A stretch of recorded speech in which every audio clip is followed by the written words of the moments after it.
누가복음 5장 1절부터 11절까지의 말씀 제가 읽겠습니다. 무리가 몰려와서 하나님의 말씀을 들을새 예수는 게네사렛 호숫가에 서서 호숫가에 배 두 척이 있는 것을 보시니 어부들은 배에서 나와서 그물을 씻는지라. 예수께서 한 배에 오르시니 그 배는 시몬의 배라. 육지에서 조금 떼기를 청하시고 앉으사 배에서 무리를 가르치시더니 말씀을 마치시고 시몬에게 이르시되 깊은 데로 가서 그물을 내려 고기를 잡으라. 시몬이 대답하여 이르되 선생님, 우리들이 밤이 새도록 수고하였으되 잡은 것이 없지만은 말씀에 의지하여 내가 그물을 내리리이다 하고, 그렇게 하니 고기를 잡은 것이 심히 많아 그물이 찢어지는지라. 이에 다른 배에 있는 동무들에게 손짓하여 와서 도와달라 하니 그들이 와서 두 배의 채움에 잠기게 되었더라. 시몬 베드로가 이를 보고 예수의 무릎 아래 엎드려 이르되 주여, 나를 떠나소서, 나는 죄인이로소이다 하니, 이는 자기 및 자기와 함께 있는 모든 사람이 고기 잡힌 것으로 말미암아 놀라고 세베대의 아들로서 시몬의 동업자인 야고보와 요한도 놀랐습니다. 예수께서 시몬에게 이르시되 무서워하지 말라, 이제후로는 내가 사람을 취하리라 하시니 그들이 배들을 육지에 대고 모든 것을 버려두고 예수를 따르니라. 아멘. 세상은 아주 복잡해졌습니다. 21세기에 들어오면서 정보량이 폭발적으로 증가했습니다. 얼마 전까지만 해도 인터넷 시대라고 했는데 지금은 빅데이터 시대라고 말을 합니다. 데이비드 와인버거는 데이터량의 증가에 대해서 이렇게 말을 합니다. 인류가 시작이 되면서 2004년까지 만들어진 데이터 양은 얼마나 될까요? 5엑사바이트입니다. 5엑사바이트. 저도 이게 얼마인지 몰라요. 아무튼 인류가 시작하면서 2004년까지 모든 데이터량입니다. 5엑사바이트. 그런데 1995년에 인터넷이 처음 생겨지고 나서 지금은 이틀마다 5엑사바이트 양의 데이터가 생겨나고 있다는 거예요. 여러분, 이게 머릿속에 그려지세요? 엄청난 정보량이 쏟아지고 있다는 거죠. 2012년 세계에서 생성된 데이터 규모는 1.8기가바이트였습니다. 이를 DVD에 저장하면 지구에서 달까지 2번 쌓을 수 있는 분량이라고 합니다. 2013년 전 세계에서 생성된 디지털 데이터 양은 약 4.4조 기가바이트였습니다. 그러니까 1년 사이에도 2배의 양이 증가한 거죠. 요즘 유튜브 많이 하시죠? 이것저것 트위터도 하시고, 그렇죠? 근데 유튜브만 해도 수십억 건이 하루에 넘는다고 합니다. 정보 과잉 시대에 살고 정보 홍수 속에서 허우적거리며 정보 과부하 상태에 빠져 있습니다. 그런데 이런 상황에서 우리가 정보를 다룰 때 두 가지 현상이 나타납니다. 그 첫 번째는 뭐냐면, 중요한 일을 하지 못함은 물론 원치 않는 시간을 빼앗기게 된다는 거죠. 많은 정보량을 접하다 보니까 중요한 일을 못한다는 거예요. 그리고 시간을 불필요한데 낭비한다는 것이죠. 여러분, 한국 사람들은 얼마나 스마트폰을 하루에 사용할까요? 대략 하루에 114분을 사용합니다. 114분. 자, 반면에 그럼 독서는 얼마나 할까요? 하루에 28분. 근데 우리나라 고교생들은 하루에 카톡을 얼마나 할까요? 평균 2시간 이상을 합니다. 언제나 서나 카톡이에요. 그렇죠? 우리 성도님들은 그래도 독서량이 좀 오래 들어오셔서 늘으셨을 것 같아요. 평균은 넘으실 것 같아요. 왜냐하면 공동체 성경 읽기만 해도 20분이 넘으니까. 참 안타까운 현실입니다.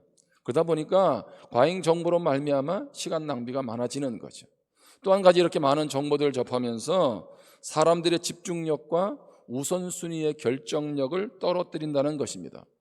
2001년에는 주의 집중 시간, 한번 이렇게 집중할 수 있는 시간이 평균 13분이었습니다. 그런데 2011년에는 9분으로 떨어졌어요.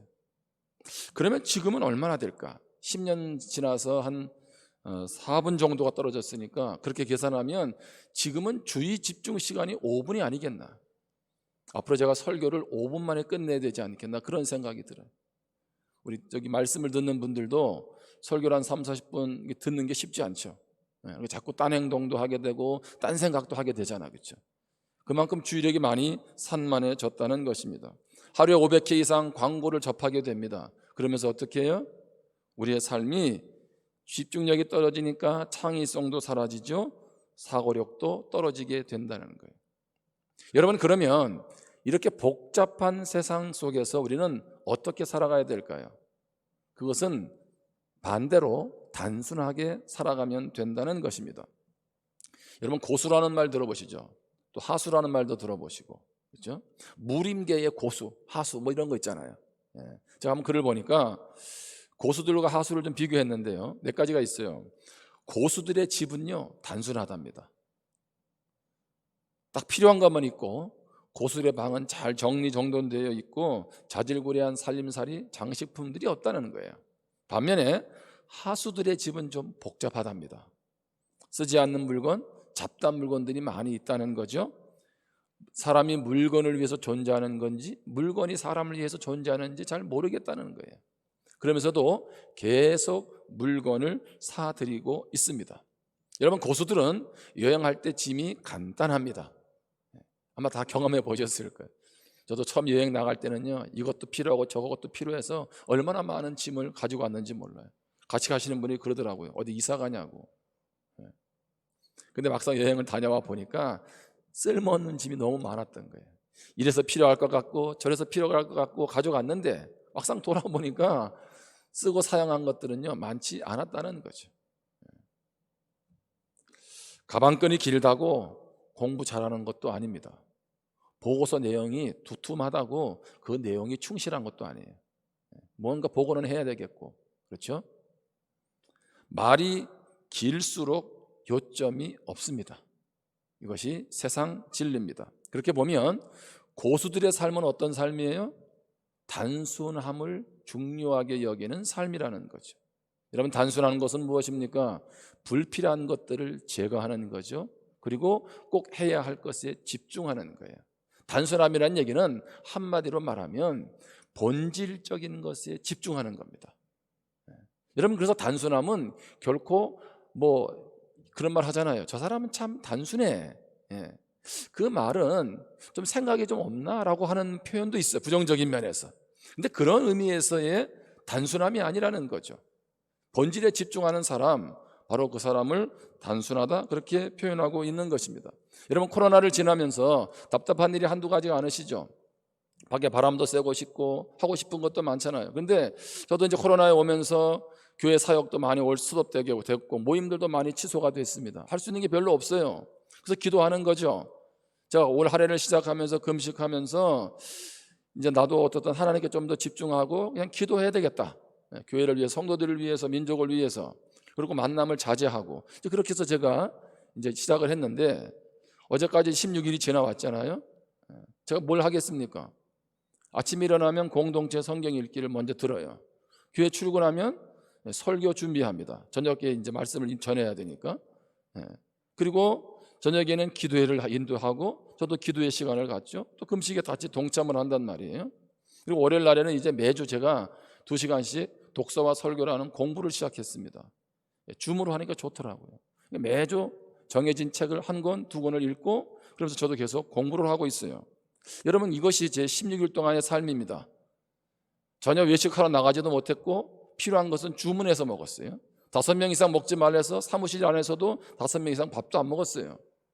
여러분, 그러면 좀 답답하지 않나요? 단순하지 않나요? 교회 오고 집 오고 뭐 성경 보고 설교 준비하고 뭐 뻔하잖아요. 근데 생각보다요 답답하지 않았어요.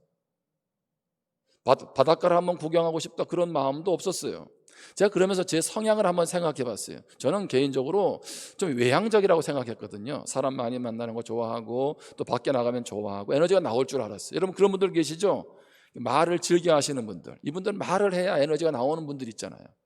근데 어떤 분들은, 내성적인 분들은요 남하고 말하면 피곤하고 지친단 말이죠. 혼자 있는 걸 좋아하는 분들 있잖아요. 저는 늘 외향적이라고 생각했는데 이번에 시간이 지나면서 느끼는 게 뭐냐면 내가 좀 내향적이 아닌가 그런 생각이 들었어요. 내가 나를 잘 모르는 게 아닌가 그런 생각이 들었어요. 왜냐하면 상당히 편해요. 여유도 있고 은혜도 있고요. 그러면서 내가 그동안 너무 복잡하고 분주하지 않았나 그런 생각을 하게 되었습니다. 여러분, 사도행전 6장에 보면 사도들이 교회 안수 집사님들을 세우죠. 그런데 왜 안수 집사님들을 세웁니까? 이제 구제를 하다 보니까 어려운 사람을 돕는데 누구는 도와주고 누구는 빠뜨렸단 말이에요. 고의적인 게 아니에요. 이제 그만큼 교회 안에 어려운 사람들이 많았겠죠. 그러면서 교회 안에 문제가 생겼어요. 그래서 사도들이 뭐라고 말합니까? 우리는 이제 말씀과 기도에만 전무하겠다. 그리고 이러한 사역을 감당할 수 있는 안수 집사님들을 세우자. 그래서 일꾼을 세웁니다. 여러분, 그러면 구제는 중요하지 않나요? 중요한 일이죠. 그런데 왜 사도들은 말씀과 기도에 전무한다라고 말할까요? 저는 그것을 단순함의 회복이라고 생각해요. 단순함의 회복. 물론 주의 일을 해야 되죠. 할 건 많고요. 근데 얼마만큼 해야 되냔 말이에요. 해도 해도 끝이 없는데. 그러니까 어떻게 합니까? 역할을 구분하는 것이고 사도로서 세워진 본질적인 의미, 말씀과 기도하는 것에 더 집중하겠다고 말하는 거죠. 바로 단순함의 회복이라는 겁니다. 여러분, 예수님의 삶을 한번 잘 보세요. 공생의 사역을 잘 보시면 예수님이 주로 뭐 하셨어요? 전도하시죠. 제자들과 함께 지냅니다. 그리고 무엇 하십니까? 말씀을 가르치시죠. 그리고 밤이 되면 무엇 하세요? 또 새벽이 되면 무엇 하십니까? 때로는 밤을 새우면서 기도하세요. 예수님이 해외여행 갔던 기록이 없더라고. 가만히 예수님의 사역을 보면 그 이스라엘 안에서 다른 지역 가지도 않고 주로 그 안에서 계속적으로 마치 다람쥐 쳇바퀴 돌듯이 일정한 패턴에서 삶을 살았어요. 그런데 오늘은 너무 피곤하다, 기도하지 말아야지, 그런 건 없었어요. 예수님의 삶이 생각보다 참 단순했다는 거예요. 한번 따라 합시다. 단순함이 능력입니다. 단순함이 능력이에요. 여러분, 오늘 본문은 우리가 아주 익숙한 본문입니다. 벌써 뭘 말할지도 벌써 감을 잡고 계시지 않습니까? 예수님께서 베드로의 배에 올라타셔서 이제 말씀을 전하시고 나서 그물을 내리라고 하죠. 깊은 곳에서. 그랬더니 고기가 2배 가득 찰 정도로 고기를 잡죠. 베드로가 이제 예수님의 제자로 그의 삶을 헌신하며 따라가는 장면입니다. 자, 그러면 여기서 우리가 이 말씀 앞에서 우리 성도님들은 베드로 같이 밤새도록 고기 한 마리 못 잡았는데 주님이 깊은 데 가서 그물을 내리라고 말씀하세요. 여러분, 그러면 그물을 내리시겠어요? 한번 스스로 질문을 던져보세요. 나 같으면 이런 가운데서 그물을 던지겠냐는 거예요. 자, 베드로는 어떤 사람입니까? 여기 게네사렛이라는 것은 갈릴리 호수의 다른 말이에요. 그러니까 갈릴리 호수에서 잔뼈가 굵은 사람이에요. 그의 직업은 뭡니까? 목축업이 아니에요. 어부예요, 어부. 누구보다도 갈릴리의 상황을 잘 알아요. 그래서 어디에 무슨 고기가 있는지, 또 어느 시절, 어느 계절에 어떤 고기가 나오는지, 그러니까 언제 고기가 많이 출현하는지, 그 갈릴리에 대해서, 호수에 대해서는요, 세상 말로 빠삭하게 알고 있는 거예요. 다 꿰고 있는 그러한 상황입니다. 자, 그런데 소문은 좀 들었어요. 예수님이라는 분이 어떤 분이다라는 소문은 들었는데 지금 자기 배에 타 있는 분이 누구세요? 예수님이세요. 그럼 나이가 몇 살입니까? 30살이에요. 몇 살이라고요? 한 60, 70대 할아버지도 아니고 30살의 예수님께서 밤새도록 고기 한 마리 못 잡았는데 지금 저기다가 깊은 데다 그물을 던지라는 겁니다. 물론 베드로는 예수님의 말씀을 들으면서 뭔가 다른 분이라고는 느끼고 알았겠지만 예수님의 말씀에 선뜻 따르기가 쉽지 않았을 거예요. 그런데 어떻게 해요? 베드로는 말씀에 보면 망설이지 않고 그물을 내립니다. 정말 단순해요. 베드로 왜 이렇게 생각이 없어? 예수님이 하라고 한다고 금방 그물을 내린단 말이죠. 그러면 그렇다면 단순함의 믿음이란 뭘까요? 첫 번째는 계산하지 않는 믿음입니다. 계산하지 않는 믿음. 여러분, 계산이란 말 아시죠? 잔머리 쓰는 거잖아요. 계산하지 않는다니까 준비하지 않는다, 계획하지 않는다, 그런 말이 아닙니다. 자, 누가복음 5장 1절입니다. 오늘 본문에 보면 호숫가에 배 2척이 있는 것을 보시니 어부들은 배에서 나와서 그물을 씻는지라. 지금 뭐 하고 있어요? 밤새도록 고기를 잡다가 한 마리도 못 잡고 이제 파장이에요. 금을 정리하고 있어요. 금을 정리. 5절입니다. 시몬이 대답하여 이르되 선생님 우리들이 밤이 새도록 수고하였으되 잡은 것이 없지만은 말씀에 의지하여 내가 그물을 내리리이다 하고, 여러분 잘 보세요. 밤새도록 그물을 내렸는데 고기 한 마리 못 잡아서 이제 그물을 다 정리하고 씻고 있습니다. 여러분 이 분위기가 어떻게 느껴지세요? 아이고 밤새도록 고생했는데 빨리 가 쉬자. 근데 고기도 잡지 못했으니 홀가분하게 가겠습니까? 제가 볼 땐 지금 스트레스가 극에 달했을 거예요. 아니 아무리 피곤하고 힘들어도 고기라도 많이 잡으면 그 피곤이 확 풀리잖아요. 근데 한 마리도 못 잡았어요. 여러분 이게 이해가 되세요? 내가 누군데, 예? 이 갈릴리 호수를 그렇게 다 수십 년 동안 누비고 알고 있는 난데 말이지 한 마리도 못 잡았어요. 제가 금을 씻는 장면에 한번 가봤어요.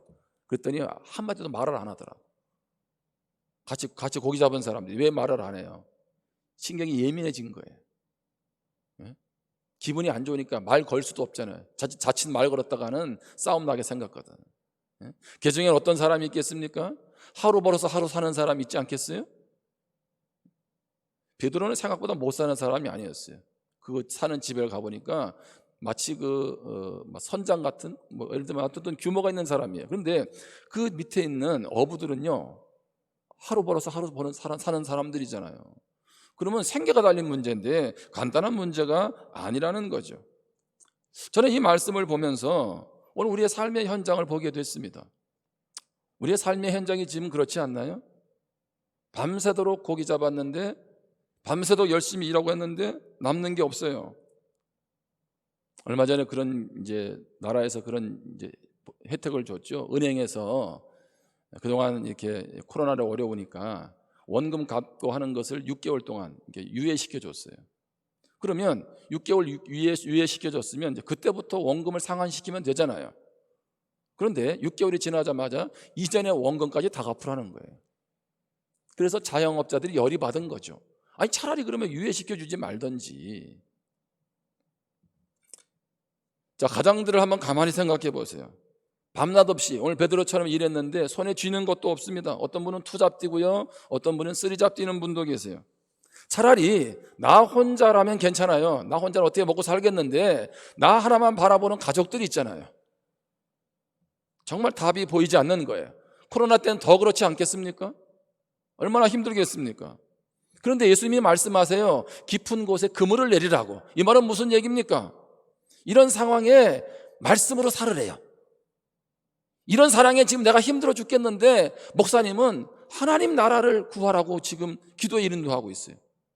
아니 지금 내가 먹고 살기 힘들어 죽겠는데 무슨 하나님의 나라고 무슨 기도냐는 거지. 베드로에게 하신 그 말씀은 마치 우리에게도 이렇게 들려질 수 있다는 거죠. 도리어 그렇지 않아도 누군가에 좀 화풀이 하고 싶고 내 마음을 좀 쏟아내면서 좀 분풀이 하고 싶은데 잘됐다. 여러분 하나님 앞에 지금 화풀이 하고 싶은 그런 상황 아니겠습니까? 아무리 주판을 두드려 봐도 아무리 머리를 굴리고 생각을 해봐도 답이 보이지 않는다는 거죠. 단순한 믿음, 그것은 뭐라 그랬어요? 그런데 계산하지 않는 믿음이에요. 그렇다면 첫 번째로 계산하지 않는 믿음이 뭐예요? 전적으로 주님을 신뢰하는 것입니다. 주님 신뢰하지 않는데 이렇게 금을 내릴 수 없습니다. 언제 봤다고요? 예수님을. 여러분 성경의 사람들 한번 잘 보세요. 아브라함 하나님이 75세에 본토 친척 아비 집을 떠나라고 하죠. 그거 쉽습니까? 100세에 낳은 아들을 이삭을 갖다가 하나님께서 재단에 바치라는 거예요. 번제로 다 불태워 드리라는 거거든요. 그거는. 여러분 그러면 그렇게 아들을 선뜻 잡아가지고 묶어서 번제로 드릴 수 있겠습니까? 나이 75세 모든 것 버리고 떠난다는 거, 갈 바를 알지 못하고 떠난다는 거, 100세에 그렇게 할 수 있다는 건 뭐예요? 하나님에 대한 신뢰가 없으면 불가능한 겁니다. 단순한 믿음, 계산하지 않는 믿음이 되려면 하나님에 대해서 전적인 신뢰가 있을 때 가능한 겁니다. 여러분 이스라엘 백성들이 가나안 땅으로 들어가죠. 가나안 땅 들어갈 때 제일 첫 번째 관문이 뭡니까? 요단강을 건너야 돼요. 여러분 그러면 요단강 언제 건너가야 돼요? 이 많은 사람이 가니까 물이 없을 때 건너가야 되잖아요. 제가 요단강을 가봤는데 2번 가봤어요. 한 번은 이스라엘에서 갔고 그때는 아마 관광지였던 것 같아요. 그 다음에 들어가는 것이 요르단. 요르단에 있는 요단강, 이게 예수님이 침례 받으신 곳이다, 그렇게 말하더라고요. 요르단을 갔는데 제 뒤쪽에 이렇게 금이 하나, 이렇게 벽에 금이 가 있어요. 그 제 앞에는 강이 이렇게 조그맣게 흐르고 있고, 저 금이 뭐냐 그랬더니 그 금이 그 선을 이렇게 거놓은 것이 요단강에 물이 많아질 때 거기까지 물이 찬다는 거예요. 그러니까 감이 오더라고요. 예? 내 앞에 있는 흐르는 강은 얼마 안 되는데 물이 많아지면, 자, 성경 볼까요? 여호수아 3장 15절 16절에 보면 요단이 곡식 거두는 시기에는 항상 언덕에 넘치더라. 이게 뭐냐면 물이 넘친다는 거예요. 곡식 거둘 때 요단강 물이. 궤를 맨 자들이 요단에 이르며 궤를 맨 제사장들의 발이 물가에 무엇하자? 잠기자. 곧 위에서부터 흘러내리던 물이 그쳐서 사르단에 가까운 매우 멀리 있는 아담 성읍 변두리에 일어나 한 곳에 쌓이고 아라바의 바다 여매로 향하여 흘러가는 물은 온전히 끊어지며 백성이 여리고 앞으로 바로 건널세. 여러분, 이 말씀 한번 잘 보세요. 주님은 이상하세요. 우리 하나님은 좀 짓궂은 면이 있으신 것 같아요. 아니, 왜 홍해를 건너가라, 홍해를 앞에 두고 말이야 테스트를 하지 않으시나?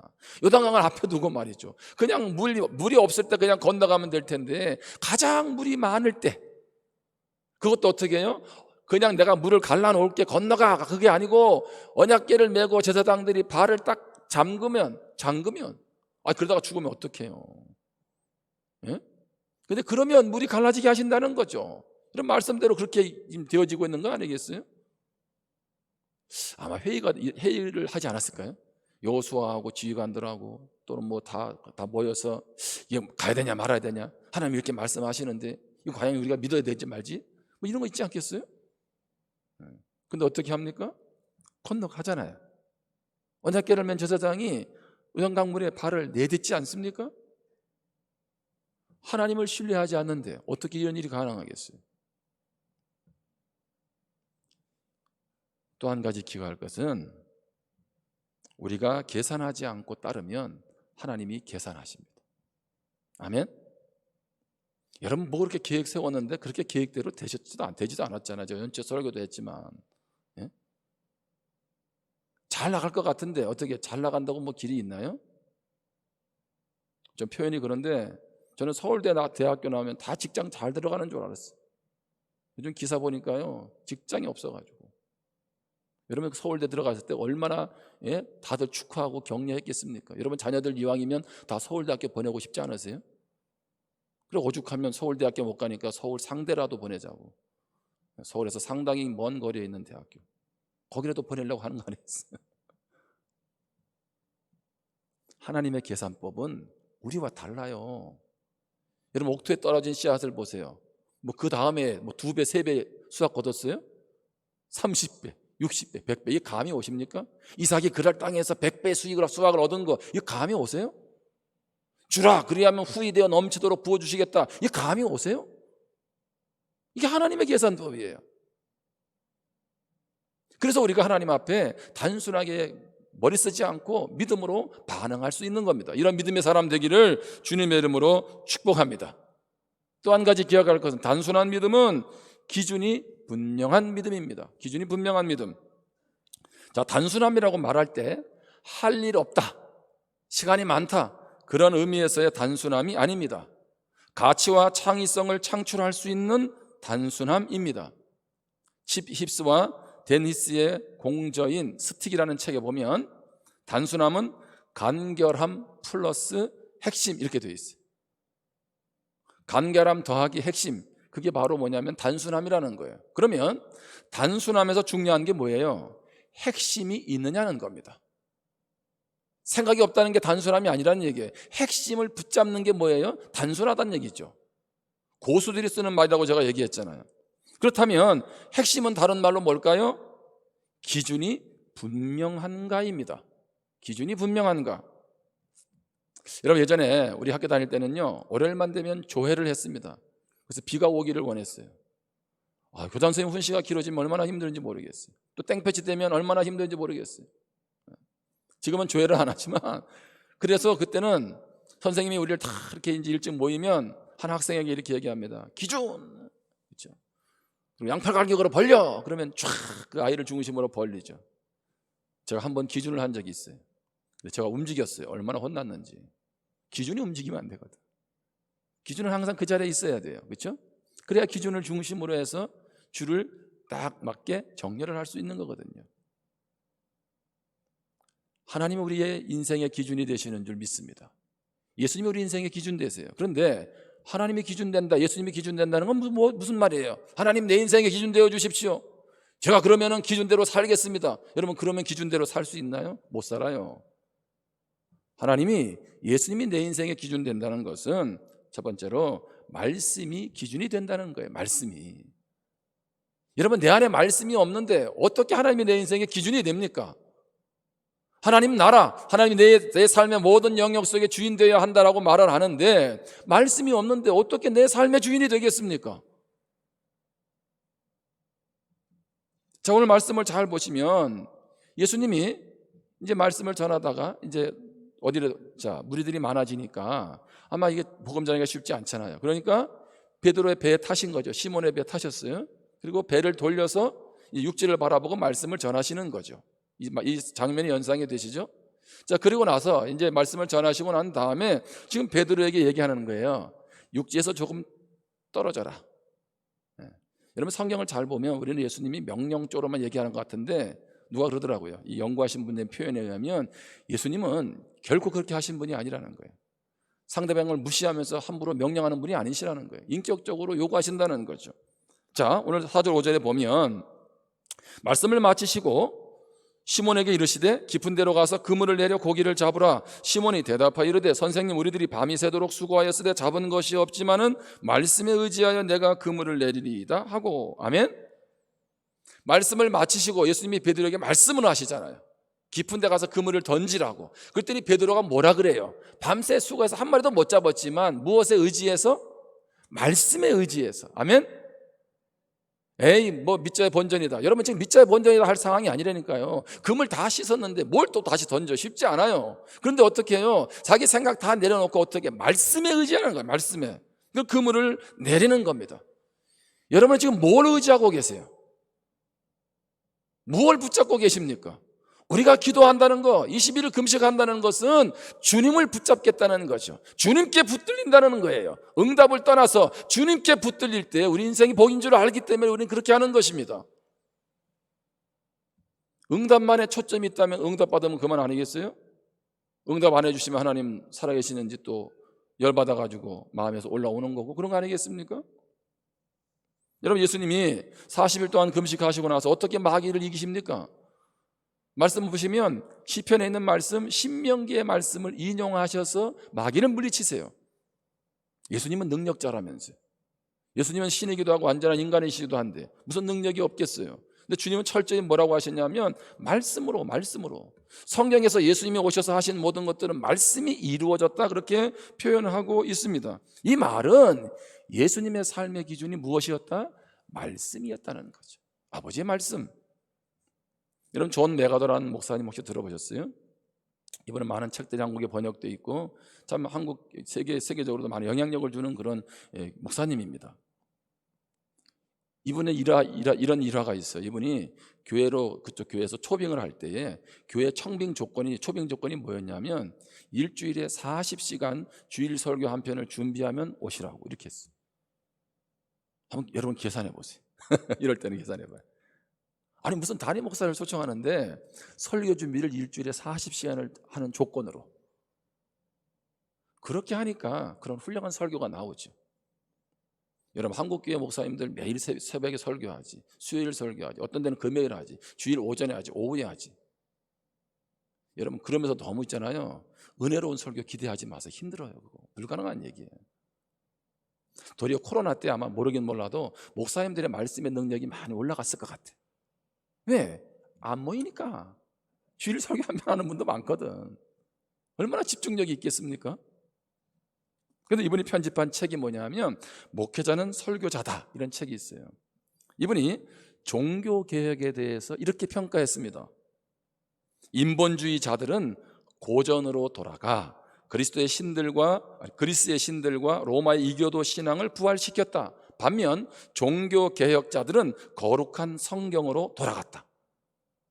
그들은 원어로 된 성경에서 근원으로 돌아가 사도시대 기독교의 정신을 부활시켰다. 그러자 그들은 바울의 시대 이후로 유례가 없을 정도로 복음에 대한 열정으로 뜨겁게 불타올랐다. 뭐라고요? 인본주의자들은 고전으로 돌아갔어요. 그런데 종교개혁자들은 거룩한 성경으로 돌아갔어요. 말씀으로 들어가니까 하나님을 만나게 되고, 그러면서 뭐 어떻게 됩니까? 성령에 사로잡히니까 가슴이 뜨거워지겠죠. 그들이 부흥의 주역들이 된 거 아니겠어요?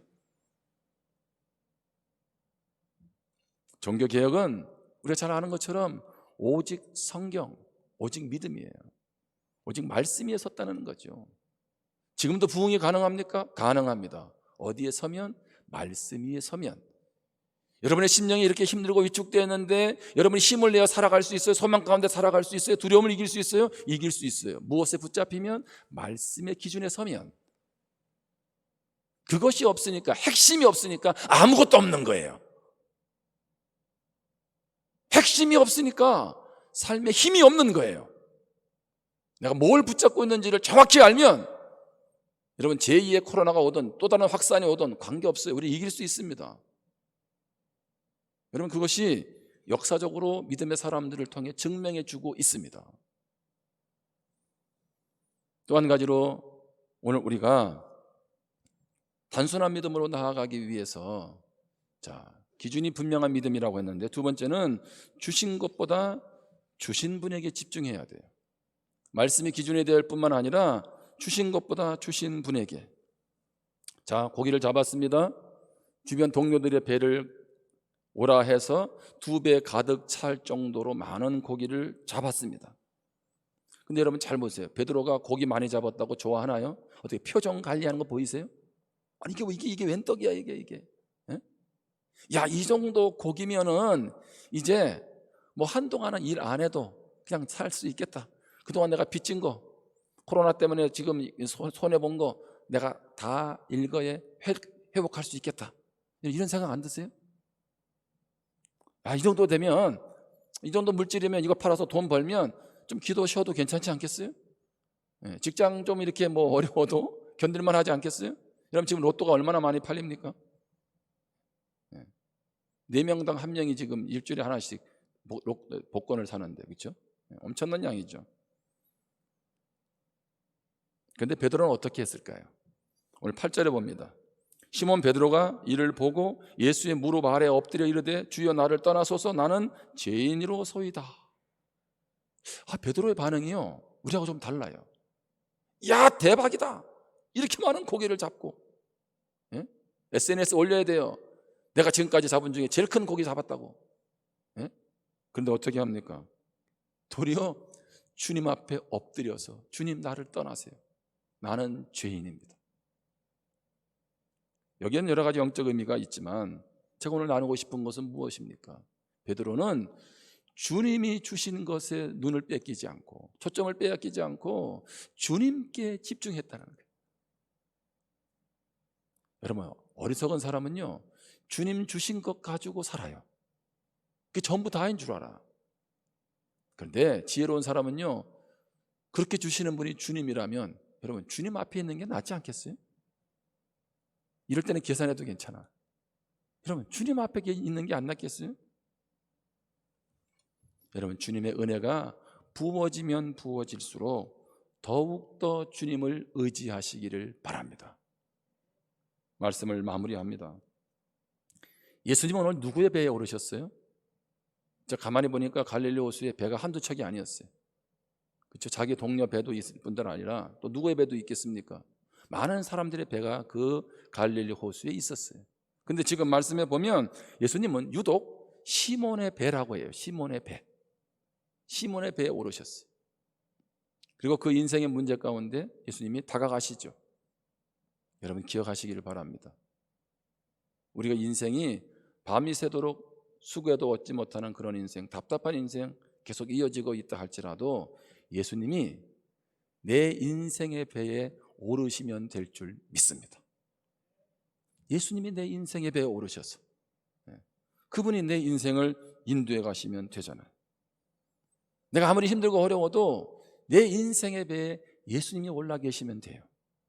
그러면 그분은 그분의 방법대로 그분의 때에 우리 가운데 일하실 줄 믿습니다. 예수님 안에 주신 이 풍성함이 우리 모두의 풍성함이 될 수 있기를 바랍니다. 아무것도 가진 것 없는 것 같아요? 모든 게 비어 있는 것 같아요? 아니요. 우리 인생의 배에 예수님이 올라타고 계세요. 여러분, 이 예수님과 함께 이 힘든 세상을 정면 돌파하기를 주님의 이름으로 축복합니다. 기도하겠습니다. 우리 주신 말씀을 우리 마음 가운데 한번 새기면서 결단하면서 같이 기도하겠습니다.